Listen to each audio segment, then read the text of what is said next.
ನಮಸ್ಕಾರ ಎಲ್ಲರಿಗೆ. ಧ್ರುವಂತ್ ಅವರು ರಕ್ಷಿತಾ ಮೇಲೆ ಎಷ್ಟು ದಿನದಿಂದ ಗ್ರಡ್ಜ್ ಇಟ್ಕೊಂಡಿದಿರೋ ಗೊತ್ತಿಲ್ಲ.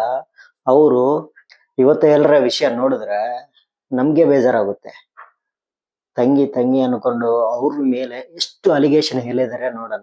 ಎಷ್ಟು ಅಲಿಗೇಷನ್ ಹೇಳಿದ್ರಂದ್ರೆ, ಅವರು ರಕ್ಷಿತಾ ಅವರು ಕ್ಯಾಮರಾ ಮುಂದೆ ಹೋಗಿ ಕಣ್ಣೀರ್ ಹಾಕೊಂಡು ಅಲಿತಾರಂತೆ, ಸುಮ್ನೆ ನಾಟಕ ಮಾಡ್ತಾರಂತೆ.